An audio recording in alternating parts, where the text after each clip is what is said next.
ربي جل الله ما في قلبي غير الله لا إله إلا الله محمد رسول الله أعوذ بالله من الشيطان اللعين الرجيم بسم الله الرحمن الرحيم সালামুন আলাইকুম ওয়া রাহমাতুল্লাহি ওয়া বারাকাতুহু। আল্লাহ রহমান রহিমের নামের সঙ্গে আপনাদের সকলের মঙ্গল কামনা করে সাপ্তাহিক অনুষ্ঠান, আপনাদের প্রিয় অনুষ্ঠান মাসাইলে জিন্দেগি বাংলায় আমি রওশন আলী নাশাদ আপনাদের সকলকে স্বাগতম জানাই। প্রিয় দর্শকবৃন্দ, শ্রোতা মণ্ডলী, যেমন আপনারা সবাই অবগত, পবিত্র মুহররম মাস শুরু হচ্ছে এবং আইয়ামে আজা শুরু হতে যাচ্ছে। তো সর্বপ্রথম আপনাদের প্রশ্ন নেওয়ার আগে আপনাদের সকলকে আইয়ামে আজা উপলক্ষে, কারবালার শহীদদের উপলক্ষে আপনাদের সকলকে আন্তরিক সম্বেদনা এবং সহানুভূতি জানাই। আজকে আমরা জানার চেষ্টা করব আপনাদের প্রশ্ন নেওয়ার আগে যে কারবালার ময়দানে মুহররম মাসের 10 তারিখে ইমাম হুসাইন আলাইহিস সালাম যে শহীদ হয়েছিলেন এবং ওনার ইয়েজিদ পন্থীদের সঙ্গে যে যুদ্ধ হয়েছিল তার পিছনে কারণ কি ছিল। তো প্রিয় দর্শকবৃন্দ ও শ্রোতা মণ্ডলী, আসুন আমাদের সকলের প্রিয়, জনপ্রিয় এবং জ্ঞানী আলিমেদিন জনাব মৌলানা শেখ সাবির রেজা সাহেব কিবলাকে স্বাগতম জানাই এবং অনুষ্ঠান শুরু করি। আসসালামু আলাইকুম ওয়া রাহমাতুল্লাহি ওয়া বারাকাতুহু। মৌলানা সাহেব। ওয়ালাইকুম আসসালাম ওয়া রাহমাতুল্লাহি ওয়া বারাকাতুহু। মৌলানা সাহেব, আশা করি আপনি ভালো আছেন এবং সুস্থ আছেন। আলহামদুলিল্লাহ, শুকরিয়া রওশন ভাই, আপনি কেমন আছেন? আলহামদুলিল্লাহ, আপনার দোয়া আছে। আমাদের সকল দর্শকবৃন্দদের সঙ্গে সঙ্গে আপনাকেও মুহররম মাসের আন্তরিক সম্বেদনা এবং সহানুভূতি জানাই। আমিও রওশন ভাই আপনার সঙ্গে সঙ্গে আমাদের সমস্ত দর্শকবৃন্দদেরকে পবিত্র মুহররম মাসের এবং কারবালার শহীদদের শাহাদাত উপলক্ষে আন্তরিক সম্বেদনা ও শ্রদ্ধাঞ্জলি জানাই এবং যুগের ইমামের খেদমতে এ বিষয়ে তাজিয়াত পেশ করছি।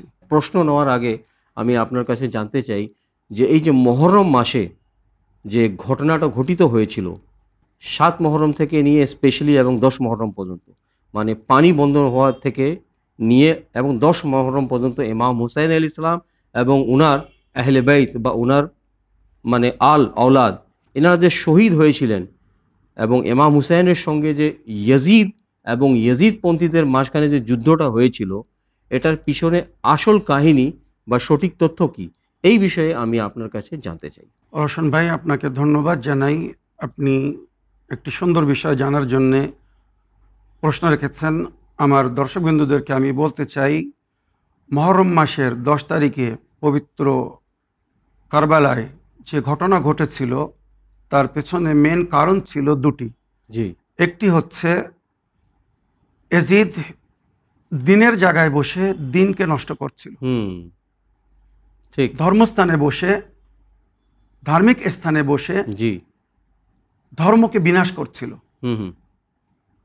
সে কিন্তু সাধারণ রাজা ছিল না, একটি পবিত্র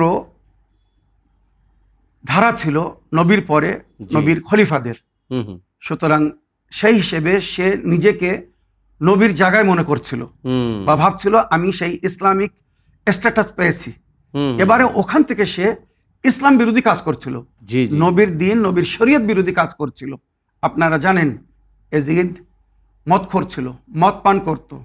ইয়াজিদ মেহরামদের সঙ্গে, যাদের সঙ্গে বিবাহ শরিয়াতে জায়েজ না, জিনা করত। ইয়াজিদ জুয়া খেলতো। ইয়াজিদ নামাজ পড়তো না। আর যখন সে নিজের সাথীদের সঙ্গে দাবা খেলতো, মানে চেস যাকে বলা হয়, চেস খেলতো, তো সাথীরা অনেক সময় আজান শুনে নামাজের জন্য যেত, তো ইয়াজিদ মানা করতো। কিভাবে? কোরআন থেকে আয়াত পড়ে ভুল ব্যাখ্যা করত, যে কোরআন বলছে লা তাকরুবুস সালাত ওয়া আনতুম সুকারা, তোমরা নেশার অবস্থায় নামাজের নিকটে যেও না। সুতরাং ইয়াজিদ বলতো তোমরা মদ পান করো, নেশা করো, তোমাদের নামাজের প্রয়োজন হবে না। তাহলে কিভাবে মিসগাইড করছিল একবার ভেবে দেখুন। এইভাবে নবীর দিনকে শেষ করার চেষ্টা করছিল, নবীর দিনকে মুছে ফেলার চেষ্টা করছিল। তাই নবীর নাতি, নবীর সন্তান ইমাম হুসাইন নবীর দিন এবং নবী করিম সাল্লাল্লাহু আলাইহি ওয়াসাল্লামের শরীয়তকে বাঁচানোর জন্য উঠেছিলেন, কারবালার দিকে গিয়েছিলেন। আর উনি নিজের প্রস্থানের আগে উনি বলেওছিলেন, খারাজতু লিতালাবিল ইসলাহি উম্মতি জাদ্দি রাসূলিল্লাহ, আমি আমার নানার উম্মতের সংশোধনের জন্য যাচ্ছি। তারা ইয়াজিদের কথা শুনে পথভ্রষ্ট হয়ে যাচ্ছে, ভুল পথে যাচ্ছে, আমি তাদের সংশোধনের জন্য যাচ্ছি। উরিদু আন আমরা বিল মারুফ ওয়া আনহা আনিল মুনকার, আমি তাদেরকে আমর বিল মারুফ করতে চাই, নেহি আনিল মুনকার করতে চাই, অর্থাৎ নেকির দিকে, ভালো কাজের দিকে আমন্ত্রণ জানাতে চাই, অন্যায় থেকে বাধা দিতে চাই। এটা ছিল মেন উদ্দেশ্য। এক। দ্বিতীয়, ইমাম হোসেন আলাইহিস সালামের যুদ্ধের উদ্দেশ্য ছিল ওনার প্রাপ্য হক বা ওনার অধিকার উনি চাচ্ছিলেন। কেননা এজিদের পিতার সঙ্গে যখন ইমামে হাসান আলাইহিস সালামের সন্ধি হয়, তো ওই সন্ধিতে প্রথম চুক্তিতে লেখা হয় যে এজিদের বাপ যদি মারা যায় তো তারপরে এই ইসলামিক স্ট্যাটাস ইমামে হাসান আলাইহিস সালামের কাছে ফিরে আসবে, আর যদি ইমামে হাসান আলাইহিস সালাম না থাকেন তো ওটা ইমামে হোসেনের কাছে চলে যাবে, বা ওনার ভাই ইমামে হোসেন ওই জায়গার প্রাপ্য হবেন বা হকদার হবেন। জায়গা বলতে গেলে মানে খেলাফতের হকদার হবেন। জাযাকাল্লাহ। তো এজিদের বাপ যখন দুনিয়া থেকে চলে গেল, এবার ওই জায়গায় ইমামে হাসান নইলে ওনার ভাই ইমামে হোসেন আলাইহিস সালামের হক ছিল। বাধ্য করে এজিদের বাপ নিজের জায়গায় এজিদকে নিযুক্ত করে গেল, নিজের ছেলেকে নিজের জায়গায় নিযুক্ত করে গেল, যেটা সংবিধান বা ষোলনামা হিসেবে একটি মানে উল্লঙ্ঘন ছিল, উল্লঙ্ঘন করা বা বিরোধিতা করা ছিল। তাই ইমাম হোসেন আলাইহিস সালাম নিজের অধিকার নেওয়ার জন্য উঠেছিলেন যে এবারে এই ইসলামিক রাজত্বের বা এই খেলাফতের হক আমার, চুক্তি হিসেবে, সন্ধি হিসেবে, সুতরাং আমি আমার হক চাই। আর এ বিষয়ে সমস্ত মানে মুনসিফ মুসলমানেরা, বিশেষ করে কুফাবাসীরা, ওই জন্য ইমাম হোসেনকে চিঠি লিখেছিলেন, কেননা এজিদের রাজত্বে তারা বড় কষ্টের মধ্যে ছিল। তাই তারা ইমাম হোসেনকে চিঠি লিখেছিল, মাওলা ইমাম হোসেন আলাইহিস সালাম, এবারে হক আপনার, আপনি আপনার প্রাপ্য হক নেওয়ার জন্য উঠুন, আমরা আপনার সাথ দিব, আপনি আসুন। যদি আপনি না ওঠেন, আপনি যদি না আসেন আর এই জালিমের বিরুদ্ধে যদি না দাঁড়ান, তো কাল কিয়ামতের ময়দানে আমরা আপনার নানা নবীর কাছে বা আপনার পিতা মাওলা আলীর কাছে বা আল্লাহর দরবারে আপনার নালিশ করব। তাই ইমাম হোসেন আলাইহিস সালাম উঠেছিলেন, যাতে কালকে কেউ আল্লাহর দরবারে ওনার বিরুদ্ধে নালিশ না করতে পারে। ইমাম হোসেন আলাইহিস সালাম কারবালার যে ঘটনা ঘটেছিল, ইমাম হোসেন আলাইহিস সালামের এই পদক্ষেপ নেওয়ার, এই কিয়ামের পিছনে আরো একটা যে মেন উদ্দেশ্য ছিল, সেটা হচ্ছে অন্যায়ের বিরুদ্ধে দাঁড়াতে হবে আমাদেরকে। যদি তোমার সমাজের বা তোমার জাতের, তোমার ধর্মের কোনো ব্যক্তিও অন্যায় করে, তো তার বিরুদ্ধে ওঠো, সে যতই শক্তিশালী হোক না কেন। এটাই ইমাম হোসেন আলাইহিস সালাম বিশ্ববাসীদেরকে পায়গাম দিয়েছিলেন যে যদি জালিম তোমার জাত ভাই বা তোমার ধর্মেরও ধার্মিক হয়, তারও পরোয়া করো না, অন্যায় অন্যায়, না ইনসাফি না ইনসাফি, জুলুম জুলুম, তাই সে যেই করুক না কেন। এজিদ হয়তো সাধারণ রূপে মুসলমান ছিল, কিন্তু সে যখন জুলুম করছিল তো ইমাম হোসেন আলাইহিস সালাম তার বিরুদ্ধে দাঁড়িয়েছিলেন। সে যখন অন্যায় করছিল, ইমাম হোসেন তার প্রতিবাদের জন্য দাঁড়িয়েছিলেন। সে যখন নাইনসাফি করছিল, ইমাম হোসেন তার প্রতিবাদের জন্য দাঁড়িয়েছিলেন। আর ওখান থেকেই আমাদেরকে পয়গাম দিয়েছিলেন যে বিশ্বে যখন যেখানে জালিম উঠবে, তোমরা মজলুমদের হয়ে দাঁড়াবে, তোমরা জালিমের বিরুদ্ধে দাঁড়াবে, অন্যায়কে কখনো আশ্রয় দিবে না, অন্যায়কে কখনো সমর্থন জানাবে না। তাই সে জালিম, সেই অন্যায়কারী তোমার নিজের ধর্মের লোকও যদি হয়, পরোয়া করবে না। মনে রাখবেন, এটাই হচ্ছে কারবালার পায়গাম। তাই আজ হোসাইনি মুসলমানেরা বিশ্বে যেখানে জুলুম হয়, আমরা জুলুমের বিরুদ্ধে উঠি, বলি এবং মজলুমদের সাথী হয়ে, সঙ্গী হয়ে তাদের সহযোগিতা করার চেষ্টা করি। তার বাস্তব উদাহরণ এখন আপনারা দেখছেন, মিডল ইস্টে যে ঘটনা ঘটেছে বা ঘটছে। দেখুন কারা মজলুমদের পাশে, যারা হোসাইনি মুসলমান, তারা মজলুমদের সঙ্গে ছিল, আছে এবং থাকবে। আর সেই সময়ও যারা এজিদের সাথ দিয়েছিল, আজও তারা সময়ের এজিদের সাথ দিচ্ছে, অন্যায়ের সাথ দিচ্ছে, পাপের সাথ দিচ্ছে। এখনো হক ও বাতিলকে চিনুন আর কারবালার ঘটনা থেকে শিক্ষা লাভ করুন। তো প্রিয় দর্শকবৃন্দ, সময় হচ্ছে আপনাদের পাঠানো টেক্সট মেসেজ পড়ার। তো দেখি অনুষ্ঠানের সর্বপ্রথম কার কি প্রশ্ন বা কোথা থেকে কে কি জানার ইচ্ছুক। সালামুন আলাইকুম, আশা করি ভালো আছেন, সুস্থ আছেন। নাহার বলছি বাংলাদেশ থেকে। প্রশ্ন রাখছি মাসাইলে জিন্দেগিতে। আমি সূরা বাকরার 230 নম্বর আয়াতের ব্যাখ্যা জানতে চাই। আশা করি আমার প্রশ্নের উত্তরটা দেবেন। ধন্যবাদ। ওয়া আলাইকুম আসসালাম ওয়া রাহমাতুল্লাহি ওয়া বারাকাতুহু। প্রিয় আপা বা বোন, প্রশ্নের মাধ্যমে মাসাইলে জিন্দেগি বাংলা অনুষ্ঠানকে সহযোগিতা করার জন্য আমি আপনার ধন্যবাদ জানাই। নাহার আপা বা বোন বাংলাদেশ থেকে, ওনার প্রশ্ন হচ্ছে যে সূরা বাকরার আয়াত নম্বর 230-এর উনি সংক্ষিপ্ত ব্যাখ্যা জানার ইচ্ছুক। ওয়ালাইকুম আসসালাম রহমতুল্লাহি ওয়া বারাকাতুহু। আমার প্রিয় বোন, সূরা বাকারার আয়াত নম্বর 230-এর মধ্যে তালাকের বিবরণ নিয়ে আলোচনা হয়েছে। এর আগের আয়াতে মানে 229-এ বলা হয়েছে তালাক 2 বার। যদি কেউ নিজের স্ত্রীকে তালাক দেয় তো 2 বার তালাক দিতে পারে, এটাকে তালাকে রাজি বলা হয়। তার মানে প্রথম তালাকের পরে যদি তারা এক অপরের সঙ্গে রুজু করতে চায়, স্ত্রী স্বামীর দিকে বা স্বামী স্ত্রীর দিকে রুজু করতে পারে।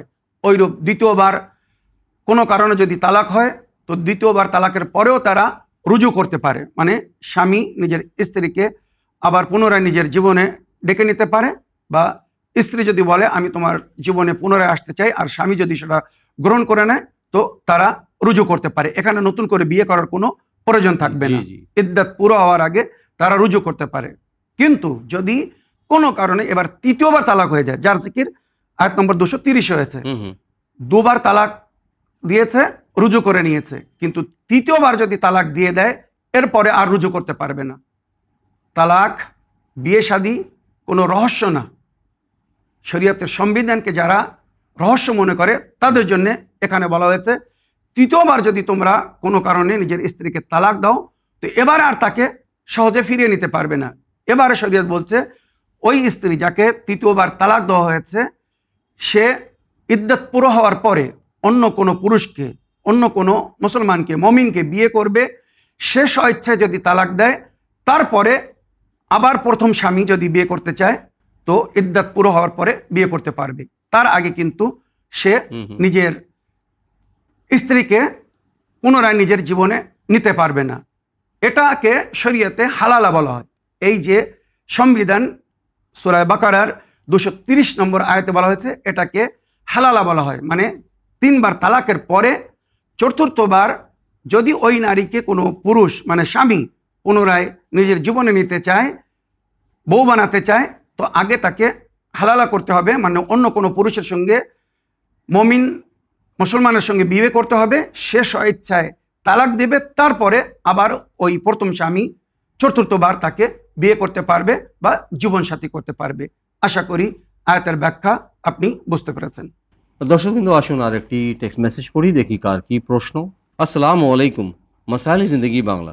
জনাব মৌলানা সাবির রেজা সাহেব এবং জনাব রোশন আলী নাশাদ সাহেব, আমি নদিয়া জেলা থেকে সুরজ শেখ বলছি। মৌলানা সাহেব, আমার প্রশ্ন হলো, জিয়ারতে আশুরার একটি জুমলা আছে, আসসালামু আলাইকা ইয়া সার আল্লাহ ওয়াবনা সারে। এখানে বলা হয়েছে আল্লাহর খুন। এই আল্লাহর খুন বলতে এখানে কি বোঝানো হয়েছে, আপনি একটু ব্যাখ্যা করবেন।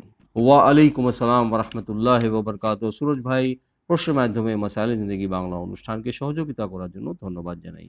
আসসালামু আলাইকা ইয়া সার আল্লাহ ওয়াবনা সারে, যে উনি জানার ইচ্ছুক যে এখানে খুন বলতে, আল্লাহর খুন বলতে কাকে বুঝায়। ওয়ালাইকুম আসসালাম রহমতুল্লাহি ওয়া বারাকাতুহু। আমার প্রিয় ভাই সুরজ শেখ সাহেব, ইয়া সার আল্লাহ ওয়াবনা সারে, এটা বলা হয়েছে নাহক রক্তপাত যখন হয় তো ওই রক্তের ফোঁটাকে আল্লাহর দরবারে বিচারের জন্যে রাখা হয়, তার জন্যে ইনসাফ চাওয়া হয়, তার প্রতিশোধের দাবি করা হয়। তাই একে বলা হয়েছে আল্লাহর খুন, যে খুনের প্রতিশোধ নেওয়ার জন্য আল্লাহ অনুমতি দিয়েছেন। যখন কোনো নাহক অবৈধভাবে কারোর রক্তপাত হয়, কাউকে মারা হয়, শহীদ করা হয়, তাকে সার আল্লাহ বলে। তার মানে অন্যায় হয়েছে, জুলুম হয়েছে, এর প্রতিশোধ নেওয়া হবে। তো কারবালায় ইমামে হুসাইনকে বা ওনার 6 মাসের শিশু আলী আসগারকে কি দোষে শহীদ করা হয়েছিল, তাই ওই রক্তকে আল্লাহর খুন বা আল্লাহর রক্ত বলা হয়েছে, যার প্রতিশোধ নেওয়া হয়নি। ইনশাআল্লাহ যুগের ইমাম আসবেন, উনি ওই রক্তের প্রতিশোধ নেবেন, তাই এটাকে সারুল্লাহ বলা হয়। সারুল্লাহ মানে প্রতিশোধ নেওয়া, রক্তের বা খুনের প্রতিশোধ নেওয়া। জুলম ও অত্যাচারের সঙ্গে যে রক্তপাত করা হয়েছিল তার ইন্তেকাম নেওয়াকে সারুল্লাহ বলা হয়েছে। তাই ইমামে হুসাইন আলাইহিস সালামের জিয়ারতে আমরা বলি এই আল্লাহর রক্ত যার প্রতিশোধ নেওয়া হয়নি, ইনশাআল্লাহ যুগের ইমাম যখন আসবেন উনি ওই নাহক খুনে নাহক ওই জুলুম ও অত্যাচারের সঙ্গে যে রক্তপাত হয়েছিল ওই রক্তের প্রতিশোধ নেবেন। দর্শকবৃন্দ, অনুষ্ঠানের শেষ টেক্সট মেসেজ পড়ি, দেখি কার কি প্রশ্ন। সালামুন আলাইকুম, নাহার বলছি বাংলাদেশ থেকে। প্রশ্ন রাখছি মাসাইলে জিন্দগিতে। প্রশ্ন আমার যে মৃত ব্যক্তিদের চল্লিশা পালন করি, এই বিষয়ে কোরআন ও আহলে বাইত আলাইহিমুসসালাম কি বলে? বর্তমানে দেখছি অনেকে এটা আর পালন করছে না। কোরআন ও হাদিস এই বিষয়ে কি কিছু বলা হয়েছে? ধন্যবাদ। ওয়া আলাইকুম আসসালাম রহমতুল্লাহ ওবরকাত। সুন্দর প্রশ্নের মাধ্যমে মাসাইলে জিন্দগি বাংলা অনুষ্ঠানকে সহযোগিতা করার জন্য ধন্যবাদ জানাই। মৌলানা সাহেব, আবার নাহার আপার প্রশ্ন যে চল্লিশা যে করা হয় মরহুমিনদের, তো এখন মানে কম দেখা যায় সমাজে, এখন মানুষ কম করছে। তো এই চল্লিশা করার বিষয়ে মানে কোরআন ও আহলে বাইত আলাইহিমুসসালামের বা হাদিসের আলোকে কি কিছু আছে বলার মতন? এই বিষয়ে মানে উনি জানার ইচ্ছুক। ওয়ালাইকুম আসসালাম রহমতুল্লাহি ওয়া বারাকাতুহু। আমার প্রিয় বোন, এ বিষয়ে আমি বহুবার বলেছি, নবী করিম সাল্লাল্লাহু আলাইহি সাল্লামের বিখ্যাত হাদিস অনেকবার শুনিয়েছি, যেখানে নবী করিম সাল্লাল্লাহু আলাইহি সাল্লাম বলেছেন, ইয়া মাআশারাল মুসলিমিন তুরাহহিমু আলা আমওয়াতিকুম ওয়াজকুরুহুম বিল খায়র। এই মুসলিম সমাজ, তোমরা নিজের মৃতদের উপরে রহম করো আর নেকির সঙ্গে তাদেরকে স্মরণ করো। বা নবীর হাদিস, এহদুল আমওয়াতিকুম, নিজের মৃতদেরকে উপহার দাও। ওখানে সাহাবীরা প্রশ্ন করলেন, কাইফা নুহদি লি আমওয়াতিনা ইয়া রাসূলুল্লাহ, আয় আল্লাহর নবী, আয় আল্লাহর রাসূল, আমরা নিজের মৃতদেরকে কিভাবে উপহার দেব? তখন নবী করিম সাল্লাল্লাহু আলাইহি সাল্লাম বলেছিলেন, বিসসাদাকা ওয়াল খাইরাত বিল ইহসা ওয়াল ইতআম ওয়াদ দুআ, তোমরা দান খয়রাতের মাধ্যমে তাদের নামে দান খয়রাত করো, সাদকা দাও, পানাহার করাও, পরিধান দাও অন্যদেরকে। তারা যেটা খেতে ভালোবাসতো, পড়তে ভালোবাসতো, সেই ধরনের পানাহার বা পরিধান অন্যদেরকে দাও তাদের নামে, তারা এর সওয়াব পাবে। ওইরূপ তাদের জন্য দোয়া করো। এগুলো যদি শরিয়াতে বৈধ না হতো, নবী করিম সাল্লাল্লাহু আলাইহি সাল্লাম কখনো তার জন্য আদেশ করতেন না, হুকুম দিতেন না। তো এটা নবীর সুন্নাত, নবী নিজেও করেছিলেন এবং নিজের উম্মতকেও বলেছিলেন যে নিজের মৃতদের উপরে রহম করো। নবী প্রতি বৃহস্পতিবারের রাত্রে নইলে শুক্রবারের দিনে জুম্মার নামাজের পরে সাহাবাদেরকে নিয়ে বাকি কবরস্থানে যেতেন, আর ওখানে যে ফাতিহা খানি করতেন, সমস্ত মরিমদের জন্য মাগফিরাত তালাব করতেন। এটা নবীর সুন্নাত। যদি উম্মত এটাকে ভুলিয়ে দেয়, তার মানে তারা নবীর সুন্নাতকে ভুলিয়ে দিচ্ছে। আমাদেরকে বলা হয়েছে, তোমরা নিজের মৃতদের উপরে রহম করো আর নেকির সঙ্গে স্মরণ করো। যে কোনো দিন, চার আমার দিন বলুন, 40-এর দিন বলুন, দশমা বলুন, কোলকালী বলুন, বার্ষিক বা বছর কি বলুন, যে কোনো দিন মরুমদেরকে স্মরণ করো আর তাদের জন্য নেকি করো। এটাই শরিয়াতের হুকুম। তো প্রিয় দর্শকবৃন্দ, সময় হচ্ছে আপনাদের পাঠানো অডিও মেসেজ বা ভয়েস মেল প্লে করা। তো দেখি শুনি কোথা থেকে কে কি জানার ইচ্ছুক। সালামুন আলাইকুম, মাসাইলে জিন্দেগি, আমি আফরোজা বলছি। প্রিয় সাবির ভাইজান এবং রশন ভাই, আশা করি আপনারা দুজনে ভালো আছেন এবং সুস্থ আছেন। আল্লাহ রাব্বুল আলামিন আপনাদের পরিবারের হেফাজত করুক এবং শয়তানের শার থেকে আপনাদের মেহফুজ রাখুক, আমিন ইয়া রাব্বুল আলামিন। সমস্ত দর্শকবৃন্দদের উদ্দেশ্য করে আমি একটা কথা বলতে চাই, আপনারা আল্লাহর উপর ভরসা রাখুন এবং সময়ের অপেক্ষা করুন। আল্লাহ রাব্বুল আলামিন আমাদের সকলকে সঠিক গন্তব্যস্থলে পৌঁছে দেবেন, কেননা আল্লাহর থেকে বড় সাহায্যকারী আর কেউ হতে পারে না। পাক পাঞ্জাতান বারা ইমাম জাদা মাসুমিন আলাইহিস সালামের ওসিলায় আমি যা চেয়েছি তা আজ পেয়েছি, তা আমি আপনাদেরকে ভাষায় বলে বোঝাতে পারবো না। আজ এই উইন চ্যানেল এবং সাবির ভাইজানের মাধ্যমে আমার পরিবার সঠিক পথে চলার চেষ্টা করছে। উইন চ্যানেলের সহকর্মীদের কোটি কোটি সালাম। আপনারা তো সার্থক হয়েইছেন, তার সাথে সাথে আমরাও। এই প্রোগ্রাম কোনোদিন যেন শেষ না হয়, এটা আমার একান্ত অনুরোধ। গত বছর মজলিসে আজাতে অংশগ্রহণ না করতে পেরে আমি খুব কষ্টে এবং দুঃখে দিন কাটিয়েছি। আলহামদুলিল্লাহ ওয়া শুকরানিল্লাহ, এই বছর থেকে আর সেই সমস্যা দেখা দেবে না। সবাই একে অপরকে দোয়ায় স্মরণে রাখবেন। খুদা হাফিজ, ফি আমানিল্লাহ।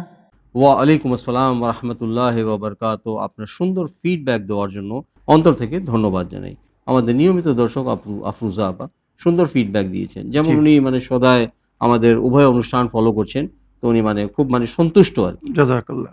ওয়ালাইকুম আসসালাম রহমতুল্লাহি ওয়া বারাকাতুহু। আমার প্রিয় বোন আফরোজা বিবি এত সুন্দর ফিডব্যাক দেওয়ার জন্যে আপনাকে ধন্যবাদ জানাই। যেমন আপনি বলেছেন যে আল্লাহ রাব্বুল আলামিন আমাদের সহায় যখন আছেন, তো উনি আমাদের সমস্ত সমস্যার সমাধান করবেন। আর আলহামদুলিল্লাহ এটাই বাস্তব। ওয়ামাই ইয়াতাওয়াক্কাল আলাল্লাহ ফাহুয়া হাসবুহ। কোরআন বলছে যে আল্লাহর উপরে বিশ্বাস রাখে বা ভরসা করে সেই আল্লাহই তার জন্যে যথেষ্ট। তো ইনশাআল্লাহ সমস্ত নেকিতে তিনি আমাদের সহযোগিতা করছেন, আর আল্লাহ আমাদেরকে তৌফিক দান করেছেন। আমরা পুনরায় আবার সেই আজাদারির মাসে প্রবেশ করেছি এবং সুন্দরভাবে আশা করি আমরা এই আইয়ামে আজাতে আজাদারি করব। মজলিস, মাতম, তাজিয়া, তাবুত, আলম ইত্যাদিতে যেভাবে আমাদেরকে অংশ নিতে বলা হয়েছে, নজর নিয়াজ করতে বলা হয়েছে, আমরা সেগুলোর মাধ্যমে সুন্দরভাবে আজাদারি করার চেষ্টা করব। আমার প্রিয় বোন, আপনাকে এত সুন্দর ফিডব্যাক দেওয়ার জন্য ধন্যবাদ জানাই। দর্শক বিন্দু, আসুন আরেকটি কোয়েশ্চেন শুনি, দেখি কার কি প্রশ্ন। আসসালামু আলাইকুম, আমি শরীফ শেখ বলছি কলকাতা নিউ টাউন থেকে। আশা করি ভালো আছেন, আল্লাহ আপনাকে ভালো রাখুক। 2017 সালে আপনি যেটা বলেছিলেন সেই অনুসারে আমি গবেষণা করে এবং প্রমাণিত দেখছি যে আপনি যে কথা কোরআন থেকে বলেছিলেন তা প্রমাণ হয়ে গেল। সেটা হচ্ছে যে এই ঘটনাগুলি ঘটবে, ইনশাল্লাহ সেই রকম ধরনের ঘটনা ঘটছে এবং ইরানের শক্তি বিশাল বড় শক্তি প্রমাণিত হতে চলেছে বা প্রমাণ হলেও গেল। আমার প্রশ্নটা হচ্ছে, মাসাইলে জিন্দেগিতে দিবেন, উভয়কে বিনিময় করবেন যে ইসলাম কি বলেছে আর কি হতে চলেছে। বিষয়টা হচ্ছে, কুরআন নাজিল হলো দিনের নবী হযরত মুহাম্মদ সাল্লাল্লাহু আলাইহি সাল্লামের উপরে, কিন্তু জের জবর নাজিল হলো আলী আলাইহিস সালামের উপরে। হিসাব মতো অঙ্ক তাই হচ্ছে, কারণ কুরআন হচ্ছে শর্ট হ্যান্ড আর জের জবর হচ্ছে বিভিন্ন জিনিসের মানে। একটা অক্ষরের হাজারো মানে, একটা অক্ষরের শত মানে, এবং বিভিন্ন মানের বিশাল বিশাল গুরুত্বপূর্ণ। তাহলে হিসাব মতো দেখা গেল আল্লাহ পাক কুরআন দিলেন দিনের নবীকে, আর জের জবর দিলেন আলী আলাইহিস সালামকে। এই আলী আলাইহিস সালামের জের জবরে হাজারো মানে, এই মানে না বুঝার কারণেই মুসলমানরা আজকে বিপথে চলতেছে। যারা সঠিক পথে চলেছে তার প্রমাণিত তারাই বিজয় লাভ করছে। শহীদ হচ্ছে ঠিকই, কিন্তু তাদের যারা থাকছে তারা বিজয় এনে দিচ্ছে। এই নিয়ে আলোচনা করার জন্য আমার একটা অনুরোধ রইল, লম্বা এপিসোড হলেও এই কথাগুলি বলার দরকার ছিল, কারণ মানুষ বুঝুক এবং জ্ঞান বাড়ুক যে আলী আলাইহিস সালাম কোন জিনিস আর কে উনি। আসসালামু আলাইকুম রহমতুল্লাহি ওয়া বারাকাতুহু। ওয়ালাইকুম আসসালাম রহমতুল্লাহ ওবরকাত। প্রিয় ভাই, প্রশ্নের মাধ্যমে মাসাইলে জিন্দেগি বাংলা অনুষ্ঠানকে সহযোগিতা করার জন্য আমি আপনার ধন্যবাদ জানাই। ওয়ালাইকুম আসসালাম রহমতুল্লাহি ওয়া বারাকাতুহু। আমার প্রিয় শরীফ ভাই, পবিত্র কোরআন প্রিয় নবী বিশ্বনবী হযরত মুহাম্মদ মুস্তাফা সাল্লাল্লাহু আলাইহি সাল্লামের উপরে অবতীর্ণ হয়েছিল কোরআনের আয়াত, কিন্তু কোরআন যখন লেখা হয়েছিল ওখানে কোনো জের জবর ছিল না, বা কিছুর আয়াত হিসেবে নোক্তাও ছিল না। আরবরা বুঝে নিত যে এটা কোন অক্ষর। তবুও এটা বলছি যে আগে কিন্তু কোরআনে জের জবর ছিল না, আর অনেকেই যখন কোরআন পড়তো তারা ভুল পড়তো। মানে হয়তো এখানে জের হওয়ার দরকার সেখানে জবর পড়তো, যেখানে জবর হওয়ার দরকার সেখানে জের পড়তো। তা কোরআনের অর্থ চেঞ্জ হয়ে যেত, জবর জেরের কারণে মানে পরিবর্তন হয়ে যায়। যেমন আমার শরীফ ভাই বললেন, এটাই বাস্তব, একটি একটি শব্দের বহু অর্থ। তো যদি সেখানে জবর জের চেঞ্জ করে দেওয়া হয় তার অর্থ পরিবর্তন হয়ে যায়। যখন মানুষ ভুল পড়ছিল তাই মাওলা আলী আলাইহিস সালাম সেটাকে দেখে শুনে উনি বললেন, যদি আমি জবর জের না লাগিয়ে দিই তো এইভাবে ভুল কোরআন পড়তে থাকবে, ভুল ব্যাখ্যা করতে থাকবে। তাই মাওলা আলী আলাইহিস সালাম জবর জের মানে হারাকাত যাকে বলা হয়, আকার ওকার যাকে আমরা বাংলায় বলে থাকি, মাওলা সেটা লাগিয়েছিলেন যাতে মানুষ সঠিকভাবে কোরআন পড়ে। ওটা কিন্তু আলাদাভাবে নবীর পরে মাওলা আলী আলাইহিস সালামের উপরে কোনো জবর জের বা হারাকাত বা এরাব যাকে বলা হয় অবতীর্ণ হয়নি। ওটা আরবি ভাষা জ্ঞান মানে গ্রামার যাকে বলা হয়। তো মাওলা আলী আলাইহিস সালাম পুরো কোরআনের জবর জের বা গ্রামেটিক্যাল হিসাবে যেভাবে যেখানে যেটা হওয়ার দরকার সেইভাবে সেখানে সাজিয়ে লিখেছিলেন যাতে মানুষ কোরআন সঠিকভাবে পড়তে পারে। তাই আজ যে কোরআন আমাদের মাঝখানে আছে, মাওলা আলী আলাইহিস সালাম এই জবর জের লাগিয়েছিলেন যাতে আমরা সঠিকভাবে পড়তে পারি আর তার সঠিক অর্থ বুঝতে পারি। আল্লাহ যাদের হেদায়েত করবে তারাই সঠিকভাবে পড়ে বুঝে তার উপরে আমল করবে। তো আমার প্রিয় শরীফ ভাই, আজ মাওলা আলীর মান্যওয়ালারা, যেমন আপনি বললেন, যারা হযরত আলী আলাইহিস সালামের ফলোয়ার্স, তারাই কিন্তু কোরআনের সঠিক অর্থ বা মানে বুঝছে। আর নবী করিম সাল্লাল্লাহু আলাইহি সাল্লাম কোরআনকে আহলে বায়তের সাথী বা আহলে বায়তকে কোরআনের সাথী করে রেখে গেছেন। তোমরা যদি কোরআন বুঝতে চাও তো তোমরা আহলে বায়তের কাছে এসো। আহলে বায়ত ছাড়া কেউ কিন্তু কোরআন সঠিকভাবে আপনাদেরকে বোঝাতে পারবে না বা ব্যাখ্যা করতে পারবে না। ওনাদেরকেই মুফাসসিরে কোরআন বলা হয়েছে। সোজা পথকে যদি কেউ পেতে চান তো সঠিকভাবে কোরআন পড়ুন আর সেই আহলে বায়তকে ফলো করুন, যে আহলে বায়তকে কোরআনের সাথী করে রেখে গেছেন। আর বর্তমান বিশ্ব জগতে আমরা যেটা দেখছি, আমার প্রিয় শরীফ ভাই যেদিকে একটা ইশারা দিয়েছেন, যে যারা মাওলা আলীর ফলোয়ার্স, আহলে বায়তের মান্যওয়ালা, তারাই কিন্তু অন্যায়ের বিরুদ্ধে লড়াই করছে, অন্যায়ের বিরুদ্ধে দাঁড়াচ্ছে, সঠিক পদক্ষেপ নিচ্ছে। আর যারা কোরআনকে মানে না, আহলে বায়তকে মানে না, তারা কিন্তু পথভ্রষ্ট হয়ে ভুলের পথে যাচ্ছে বা অন্যায়কে সমর্থন জানাচ্ছে বা অন্যায়ের পাশে দাঁড়িয়ে আছে। সংক্ষিপ্তে যতটুকু বলা সম্ভব ছিল বললাম, আশা করি বুদ্ধিজীবীরা ইশারা বুঝতে পেরেছেন। তো প্রিয় দর্শকবৃন্দ, আসুন আরেকটি অডিও মেসেজ শুনি, দেখি কার কি প্রশ্ন।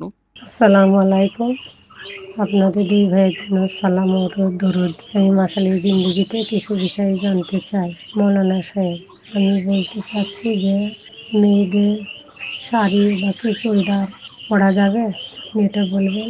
আর থামস আপ, কোল্ড ড্রিঙ্ক আর কি কি আছে, আমি তো ওগুলোর নাম জানি না, তা ওইগুলা কি বলছি মদ দিয়ে তৈরি। আমি আপনার এপিসোড দেখি মৌলানা সাহেব অনেকদিন থেকে, তা দেখার পর সেগুলো মেনে চলি, পালন করি, তা হালাল উজি বেশি খাই। মৌলানা সাহেব বলছে, আমাকে একজন বলেছে মদ দিয়ে তৈরি, ওটা খাওয়া হারাম। মৌলানা সাহেব আপনি বলবেন এটা খাওয়া যাবে কিনা। আর একটা কথা বলছি মৌলানা সাহেব, আমার মেজো মেয়েটার শরীর তো খারাপ, আবার এই 2 মাস হয়েছে গর্ভবতী হয়েছে।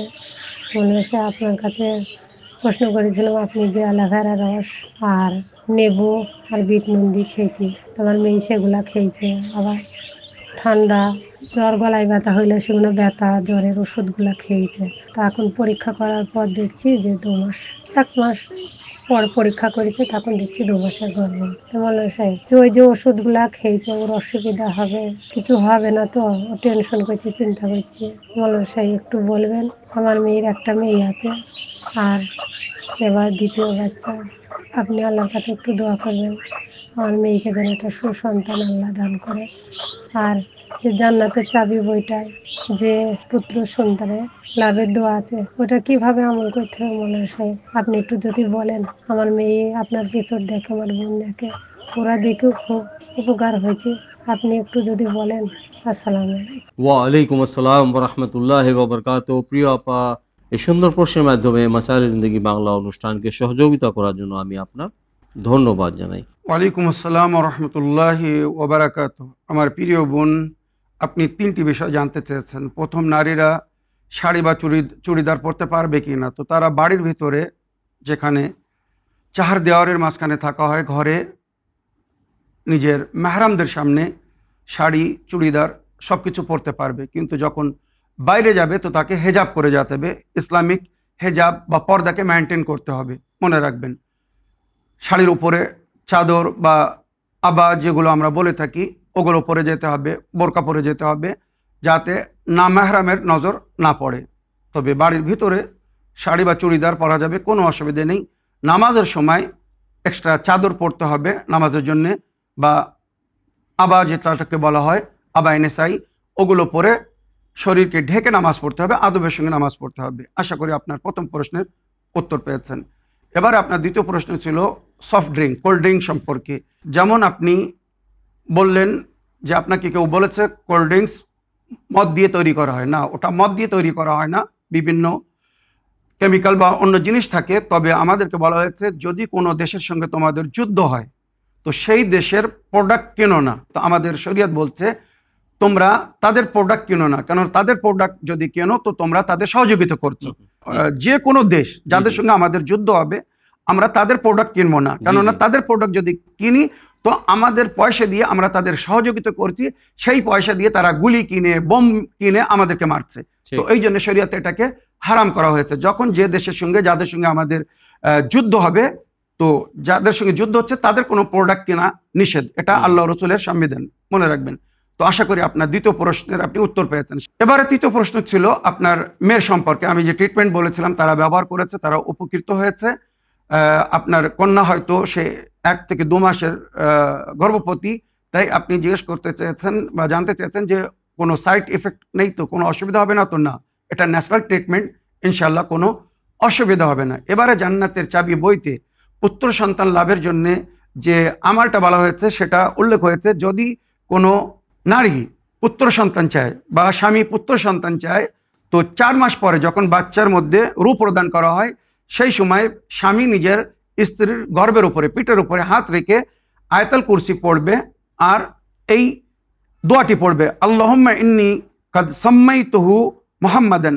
আল্লাহ, এই গর্ভে যে সন্তান আমি তার নাম রেখেছি মোহাম্মদ, মানে প্রথম পুত্র সন্তান হলে তার নাম নবীর নামের উপরে রাখতে বলা হয়েছে। তো আগে যদি কেউ বলে যে আমার স্ত্রীর গর্ভে যে সন্তান যদি ছেলে হয় তো আমি তার নাম মোহাম্মদ রাখলাম, মোহাম্মদ রাখবো, তো ইনশাআল্লাহ নবীর নামের বরকতে ছেলে সন্তান বা পুত্র সন্তান জন্ম নিবে। এটা কিন্তু খুব প্র্যাকটিক্যাল। তাছাড়া পুত্র সন্তান লাভের জন্যে সূরায়ে নূহের আয়াত নম্বর 12 প্রতি নামাজের পরে পড়বেন। আর এছাড়া হাতে যদি ফিরোজা আংটি পরা হয় আর ওই আংটিতে যদি এই আয়াত লেখানো হয়, রব্বে লা তাযারনি ফারদান ওয়া আনতা খায়রুল ওয়ারিসিন, আল্লাহ আমাকে একা ছাড়বেন না, আপনি সুন্দর ওয়ারিস দান করেন, আমাকে ওয়ারিস দিন। তো ইনশাআল্লাহ আশা করি পুত্র সন্তান আল্লাহ দান করবেন বা স্ত্রীর গর্ভে পুত্র সন্তান জন্ম নেবে। আমার প্রিয় বোন, আশা করি আপনার প্রশ্নের আপনি উত্তর পেয়েছেন। দর্শকবৃন্দ, আসুন আর একটি অডিও মেসেজ প্লে করি, দেখি কার কি প্রশ্ন।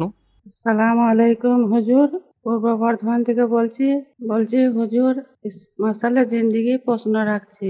আমি খায়রুন্নিসা বলছি। যদি আমাদের তো গ্রামে বাড়ি, হয়তো কাউরি গাছতলায় কোনো ফল সবজি পড়ে আছে, কোনো ফল টল হয়তো পড়ে আছে, স্বামী সন্তানরা রাস্তায় পড়ে আছে, হয়তো কুড়িয়ে আনলো, সেটা কি খাওয়া যাবে না সেটা খাওয়া উচিত নয়? এটা একটু বলবেন। আপনারা ভালো থাকবেন, সুস্থ থাকবেন। আমি এই প্রশ্ন মাসালা জিন্দিগিতে রাখছি। আসসালামু আলাইকুম ওয়া রাহমাতুল্লাহি ওয়া বারাকাতুহু।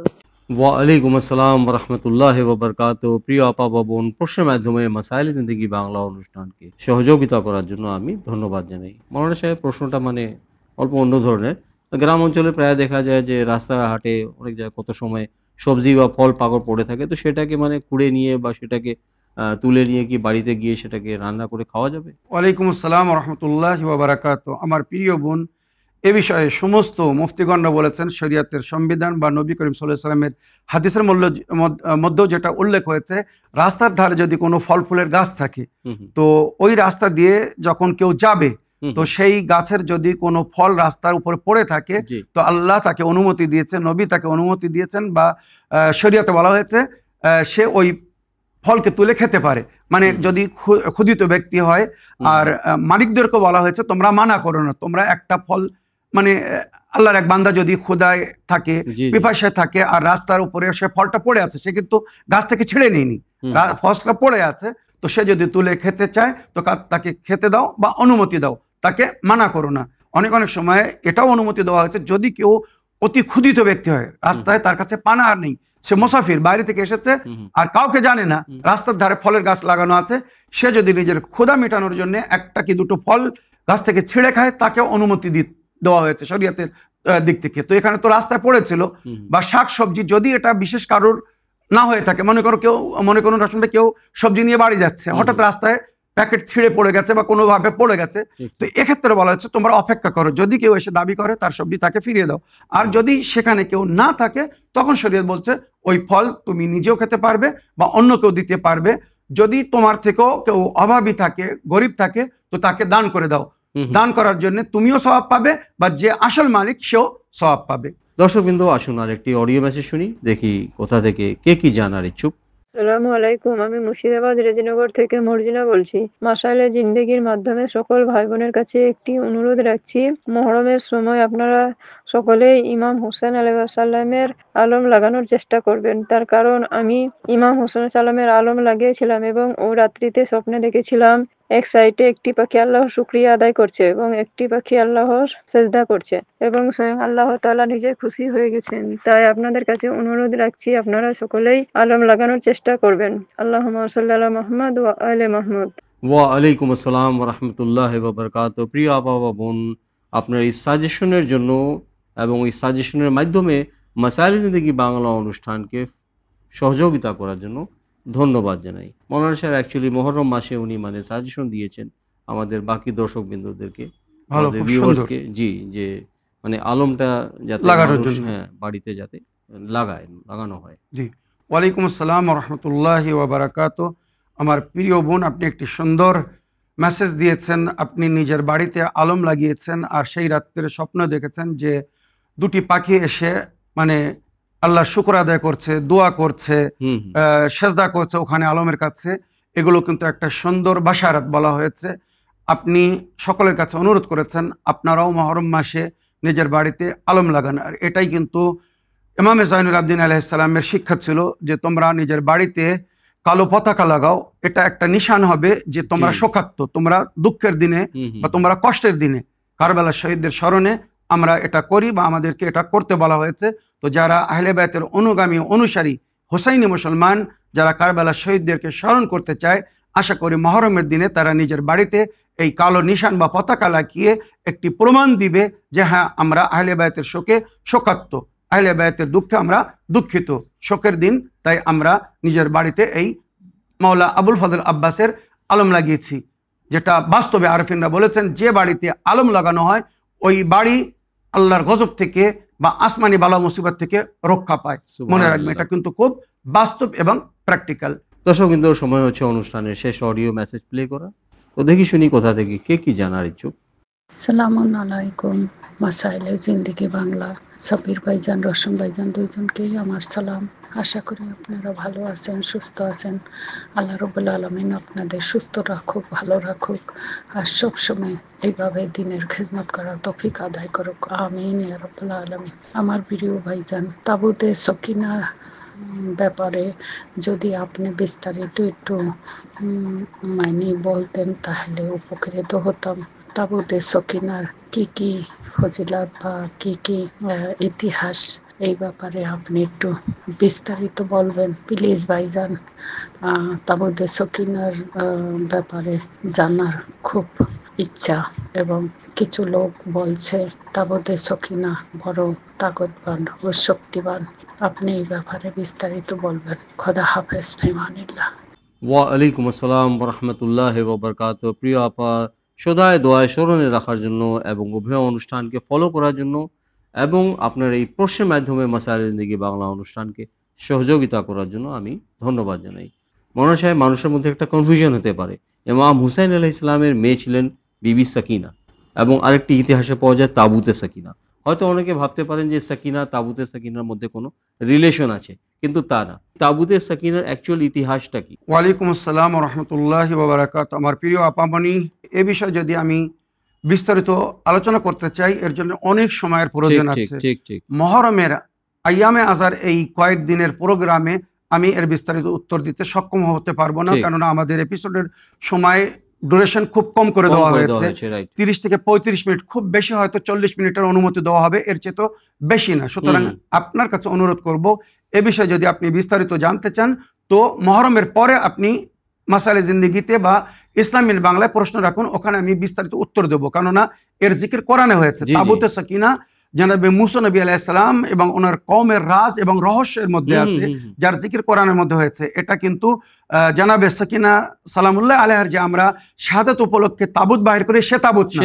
এই তাবুত কিন্তু জানাবে মুসা নবী এবং ওনার কওমের রাজ এবং রহস্য, যে তাবুত ইমামে জামান আলাইহিস সালাম জোহরের সময় নিজের সঙ্গে নিয়ে আসবেন। সেটাকে দেখে সমস্ত ইহুদিরা ইমামে মেহেদী আলাইহিস সালামের উপরে ঈমান নিয়ে আসবেন, কেননা ওটাই হবে তার সত্যতার রাজ। তো এটা একটা বিস্তারিত আলোচনার বিষয়। সুতরাং আশা করি এ বিষয়ে আমি পরে আলোচনা করব, আপনি যখন প্রশ্ন করবেন। আমি আজকের এপিসোডে সময় শেষ হয়ে যাওয়ার কারণে এ বিষয়ে আর কিছু বলতে পারছি না, তাই কিছু মনে করবেন না। আমার প্রিয় দর্শকবৃন্দদেরকে আরও একবার আমি স্মরণ করে দিতে চাই, মহরমের এই 10 থেকে 12 দিন আপনাদের কোনো প্রশ্নের উত্তর দেওয়া হবে না। শুধু সপ্তাহে একদিন, মানে জুম্মার দিন মাসাইলে জিন্দেগিতে ইনশর্ট, খুব সংক্ষিপ্তে আপনাদের প্রশ্নের উত্তর দেওয়া হবে। তাই আগামী এপিসোডে যদি আপনারা নিজের কোনো প্রশ্নের উত্তর নিতে চান তো শর্ট অ্যান্ড সুইট প্রশ্ন করবেন, খুব অল্পের মধ্যে, যাতে আপনাদেরকে উত্তর দিতে পারি বা আপনারা উত্তর পান। আশা করি দোয়াতে স্মরণে রাখবেন। আপনাদের সকলকে আরও একবার পবিত্র মহরম মাস ইমাম হুসাইন আলাইহিস সালাম বা কারবালার শহীদদের শাহাদাত উপলক্ষে আন্তরিক সহানুভূতি ও সংবেদনা জানাই, এবং আপনাদের সঙ্গে সঙ্গে যুগের ইমামের খেদমতে এ বিষয়ে তাজিয়াত পেশ করি। তো আমি আপনার ধন্যবাদ জানাই যে ইনশাআল্লাহ আগামী অনুষ্ঠানেও আমাদের এই অনুষ্ঠানে এসে আমাদের সকল ভাই বোনের প্রশ্নের উত্তর কোরআন ও হাদিস ও আহলে বাইত আলাইহিমুস সালামের শিক্ষার আলোকে দেওয়ার জন্য আপনি চেষ্টা করবেন। অবশ্যই ইনশাআল্লাহ, আল্লাহ যদি নেক হায়াত ও হেদায়েত দান করেন, অবশ্যই আমরা আগামী সপ্তাহে এর জন্য চেষ্টা করব। তো দর্শকবৃন্দ, সময় হচ্ছে অনুষ্ঠান শেষ করার। তো ইনশাআল্লাহ আগামী অনুষ্ঠানে আপনাদের সকলের সঙ্গে আবার সাক্ষাৎ হবে, নতুন নতুন প্রশ্ন নিয়ে, নতুন নতুন মাসলা মাসাইল নিয়ে। তো এই বলে আজকের অনুষ্ঠান শেষ করার জন্য আপনাদের সকলের কাছে অনুমতি চাই, শুকরিয়া ও ধন্যবাদ। আসসালামু আলাইকুম ওয়া রাহমাতুল্লাহি ওয়া বারাকাতুহু। حسبي ربي جل الله ما في قلبي غير الله لا إله إلا الله محمد رسول الله